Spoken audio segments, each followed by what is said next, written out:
Assalamualaikum warahmatullahi wabarakatuh. Perkenalkan, nama saya Fatia Mulena Marta. NIM saya 2230106012. Saya berasal dari kelas Tebio 2A. Di sini saya akan menampilkan video mengenai resensi novel. Adapun novel yang saya resensi pada video ini yaitu novel Hujan karangan Terelie. Adapun video ini dibuat yaitu untuk memenuhi tugas bahasa Indonesia pada materi resensi. Sebelumnya saya akan menjelaskan yaitu pengertian dari resensi. Resensi adalah tulisan tentang pertimbangan atau memberikan penilaian terhadap suatu karya, baik itu karya seperti buku atau pementasan drama, film, patung atau karya-karya seni lainnya. Baik, langsung saja kita masuk resensi novel Hujan. Yang pertama yaitu ada identitas novel. Judul bukunya Hujan, penulisnya Terelie, penerbitnya PT Gramedia Pustaka Utama, tahun terbitnya Januari 2016, covernya dirancang oleh Orklin Kreatif. ISBN dari novelnya 9786020324784, dan novel ini memiliki halaman 320 halaman. Adapun tebalnya yaitu 30 cm. 20 cm. Berikut ini adalah gambar kulit dari novel Hujan. Yang di sebelah kiri atas adalah sampul depan dan yang sebelah kanannya sampul belakang. Masuk pada sinopsis novel Hujan. Novel bertajuk Hujan merupakan karangan Terelie yang berhasil menduduki bestseller. Hujan ini berhasil diterbitkan oleh penerbit Gramedia Pustaka Utama pada Januari 2016 lalu. Novel setebal 320 halaman ini mengambil latar tahun 2042 hingga 2050 dengan genre science fiction yang mengisahkan dunia di masa depan yang penuh kecanggihan akan teknologi. Novel Hujan ini juga mengisahkan tentang percintaan dan perjuangan hidup seorang perempuan bernama Lail. Ketika Lail berusia 13 tahun, dirinya harus menjadi seorang anak yatim piatu. Di hari pertama ia sekolah, ada sebuah bencana gunung meletus dan gempa dahsyat sehingga menghancurkan kota di mana ia menetap, bahkan merenggut nyawa ibu serta ayahnya. Letusan gunung api purba ini melebihi letusan gunung Krakatau dan gunung api Tambora. Beruntungnya ia berhasil ditolong dan diselamatkan oleh seorang anak laki-laki yang berusia 15 tahun. Esok namanya. Ibu Esok tidak meninggal, tetapi kedua kakinya diharuskan diamputasi. Selama kurang lebih dari 1 tahun setelah kejadian tersebut, Lail dan Esok tinggal di sebuah pengungsian. Keduanya tidak dipisahkan seperti kakak beradik. Di mana ada Esok, di situ juga ada Lail, dan di mana ada Lail, di situ juga ada Esok. Keduanya pun kerap kali membantu petugas-petugas yang ada di pengungsian, sampai akhirnya pemerintah memberitahukan untuk menutup tempat pengungsian. Hal itulah yang menyebabkan Esok dan Lail terpisah. Lail setelah itu menetap di sebuah panti sosial, sementara Esok diangkat menjadi anak salah satu keluarga. Di panti sosial di mana Lail menetap, dirinya mendapatkan seorang teman yang bernama Maryam. Maryam ini mempunyai rambut kribo dan halus.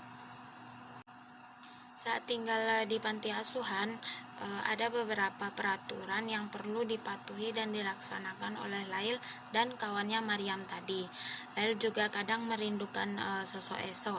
Mereka sering bertemu secara rutin walaupun hanya sebulan sekali. Pertemuan keduanya sekedar hanya berbagi cerita, aktivitas, atau kegiatan yang biasa masing-masing lakukan. Namun sayangnya jadwal rutin tersebut terpaksa berubah ketika Esok harus meneruskan pendidikannya di ibu kota. Lail dan Esok hanya berjumpa ketika libur semester saja. Lail juga mencoba untuk mencari kesibukan dengan berbagai aktivitas yang bermanfaat. Kemudian contoh dari kegiatannya ini, Lail dan Maryam tadi mendaftar sebagai di organisasi relawan. Di dalam organisasi tersebut mereka menjadi relawan termuda, dan tidak hanya itu, mereka juga mengukir prestasi. Salah satunya adalah mereka ditempatkan pada sektor 2, di mana ada 2 kota kembar terletak di hulu dan hilir yang dinyatakan berjarak 500 km. Ketika itu bendungan di hulu retak, lalu bila mana bendungan tersebut jebol, maka akan menghancurkan 2 kota tersebut. Dan di sana satu-satunya cara untuk memberikan informasi kepada kota yang di hilir yaitu dengan pergi secepatnya. Dan pada saat itu Lail dan Maryam berlari sejauh 50 km untuk menyelamatkan para warga yang ada di kota hilir. Aksi heroik tadi yang dilakukan oleh Lail dan Maryam mendapatkan sebuah penghargaan dan dapat menyelamatkan kota tersebut. Kesibukan yang dijalani oleh Lail membuat dirinya mampu mengalihkan rasa rindunya pada Esok. Esok setiap kali datang untuk menemui Lail menaiki sepeda dengan warna merah yang dulu ketika bencana kerap kali mereka gunakan, lalu dilengkapi dengan topi pemberian Lail. Esok menghampirinya tanpa terduga-duga. Namun sayangnya frekuensi pertemuan keduanya pun semakin jarang. Lail dan Esok hanya dapat bertemu selama sekali dalam 1 tahun. Itu apabila Esok tidak sibuk. Lail tidak pernah menghubungi Esok dan Esok juga tidak pernah menghubungi Lail. Biasanya Lail hanya menanyakan kabar Esok kepada ibunya. Usut punya usut, sosok orang atau keluarga yang mengadopsi Esok adalah keluarga dari wali kota. Singkat cerita, Esok yang sedang mengerjakan sebuah proyek kapal besar luar angkasa hendak membawa penduduk di bumi ke luar angkasa guna menghindari bencana dahsyat yang dikhawatirkan akan melebihi gunung meletus pada masa itu. Bencana tersebut yaitu di mana suhu bumi akan semakin memanas yang diakibatkan kerusakan lapisan stratosfer karena keegoisan manusia di bumi. Semenjak peristiwa gunung meletus, iklim yang ada di bumi juga sangat tidak terkendali. Dalam jangka waktu yang terbilang pendek, iklim dari seluruh dunia juga membaik. Namun setelah beberapa atau berselang waktu yang cukup lama, persoalan baru justru muncul, yaitu dengan meningkatnya suhu di bumi. Hal ini disebabkan karena awan yang ada di langit tersebut sudah tidak ada, atau lapisan stratosfer yang ada di lapisan bumi tersebut rusak. Esok dengan kecerdasannya yang dimilikinya pun ikut andil dalam proyek tersebut. Namun sangat disayangkan karena penduduk yang dapat pergi dari bumi tidaklah semua, melainkan dipilih secara random atau secara acak. Setelah pesawat atau proyek mereka berhasil dibuat oleh Esok memiliki 2 tiket dalam kapal tersebut. Pada suatu hari wali kota datang menghampiri Lail dan memohon kepada Lail apabila ia diberi tiket oleh ESO, maka tiket tersebut harus diberikan kepada anak wali kota tersebut yang bernama Claudia. Terjadilah kesalahpahaman dalam kejadian tersebut. Lail telah tumbuh dan berkembang menjadi sosok yang dewasa. Ia seakan memahami dengan perasaan yang tengah dialami olehnya. Lail membutuhkan sebuah kepastian dari ESO. Kemudian, suatu hari sebelum hasil pengumuman dari pemerintah, Lail tidak mendapati kabar dari ESO. Perasaannya pun menjadi kacau dan akhirnya menjelang penerbangan pesawat itu, Lail malah memutuskan untuk masuk ke dalam ruangan modifikasi ingatan. Ia ingin menghapus semua ingatannya, baik itu yang telah ia alami senang maupun sedih. Akankah Lail melupakan ESO? Bagaimana dengan semua kenangan manis yang mereka lakukan di masa dulu? Kelanjutan dari kisah novel Hujan karya Terelie ini dapat teman-teman baca atau teman-teman beli novelnya di Gramedia atau toko buku terdekat. Selanjutnya yaitu ada kelebihan dan kekurangan dari novel Hujan.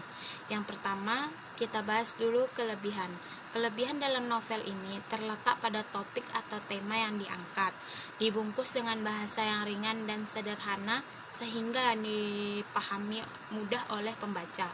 Walaupun novel ini memiliki halaman yang terbilang tebal, tetapi alur ceritanya sangatlah menarik perhatian dan minat para pembacanya.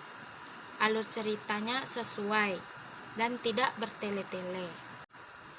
Lail selaku tokoh utama, alangkah baiknya divisualisasikan sebagai sosok inisiator, bukan sebagai pengikut. Walaupun dalam cerita ini pada akhirnya ajakan dari temannya tersebut yang bernama Mariam tadi ternyata berdampak baik pada dirinya.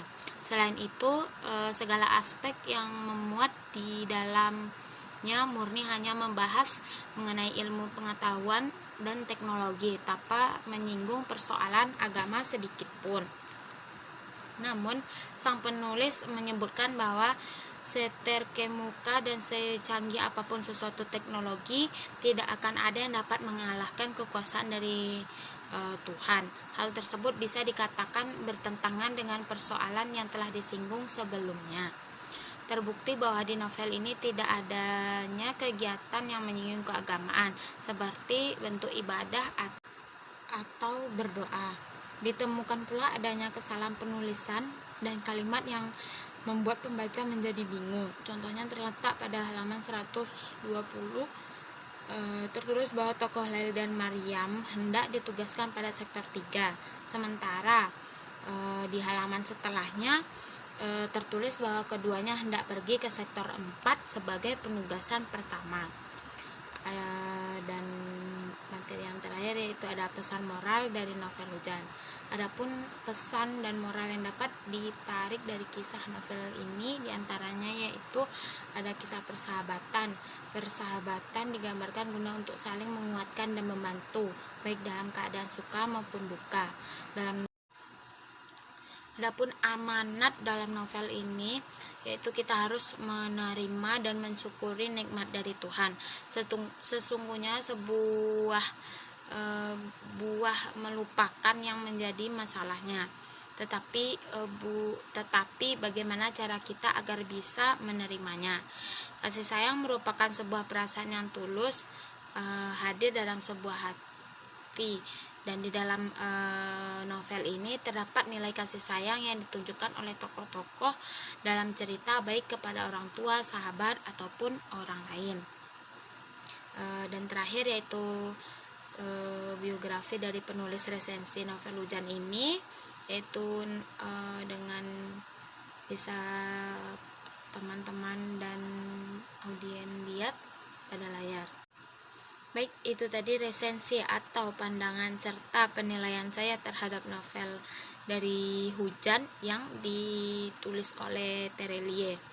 Mungkin teman-teman atau para audien bisa melihat atau langsung membaca novel tersebut sehingga pembaca dapat mengerti alur dari novel tersebut dari awal hingga akhir. Karena setiap karya tersebut atau membaca tersebut dapat menambah wawasan kita, karena dengan membaca kita dapat mengetahui dan memahami apa itu ilmu. Selanjutnya itu tadi materi atau penyampaian dapat saya sampaikan. Saya mohon maaf apabila banyak kekurangan. Assalamualaikum warahmatullahi wabarakatuh.